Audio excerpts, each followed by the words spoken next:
It's not very often you get the chance to meet someone that can say they shut down a military base, but that's exactly what Colonel Joe Barton did, and we got a chance to sit down with him and hear all about his time here at Myrtle Beach.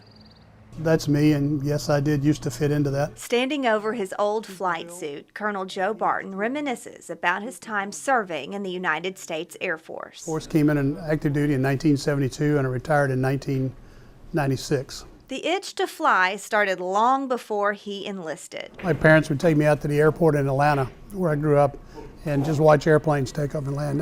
That's all I ever really wanted to do.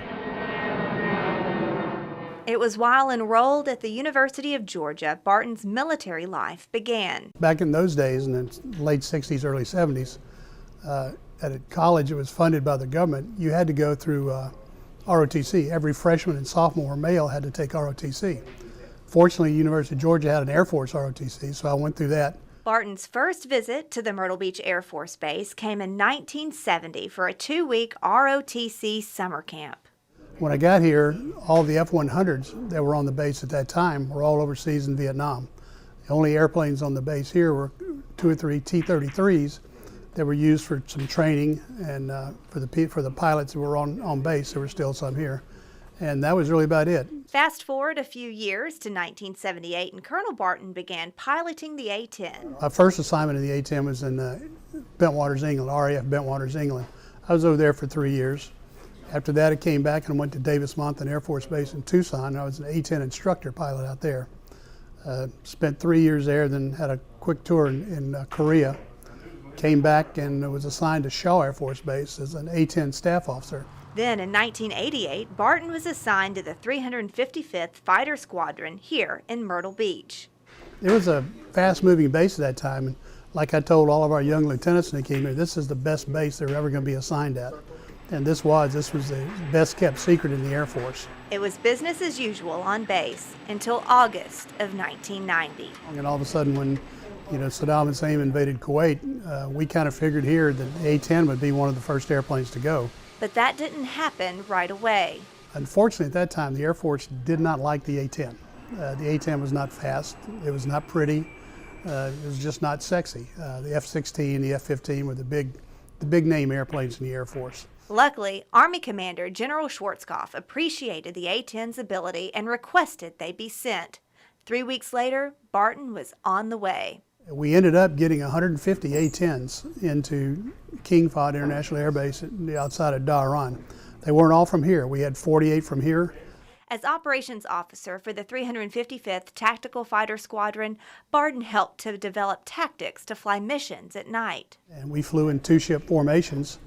And when you're out there at night and there's, you got a wingman, but you don't really know where he is, so we had to develop procedures so we would know where each other was using distance measuring equipment, TACAN, which is a tactical air navigation, and our inertial navigation system. So we developed tactics like that so we would know where each other was, and then we'd go out there and go to our targets and made it work. And work it did.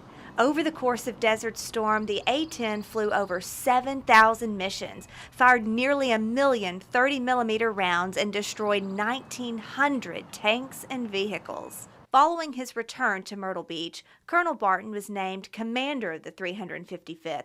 He stayed in that position until the squadron was deactivated as part of the base closure in 1993. I was actually the last person to leave. I was at the front gate when the Myrtle Beach cops came on and the Air Force guards left. I remember watching all the airplanes leave.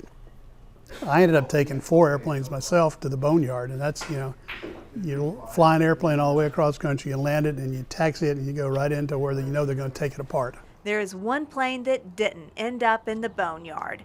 Barton's Dog Hog. It now sits at Warbird Park. Well, driving by the Dog Hog is a lot of fun. I've spent a lot of time in that. As a matter of fact, most every sortie I flew during Desert Storm, I flew in the Dog Hog. This airplane was the oldest, and it was one of the first ones we decided to get rid of. For whatever reason, Myrtle Beach, we wanted one here on the base. The city of Myrtle Beach wanted one, so that was the one chosen. It was just the luck of the draw how it got here.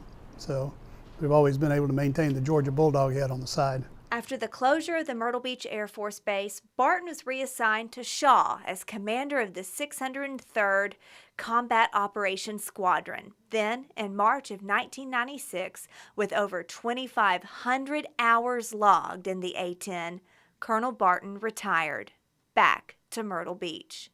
All the A-10 guys now are starting to retire. A lot of them retire out to Davis-Monthan, out to Tucson, Arizona, which is where I wanted to go.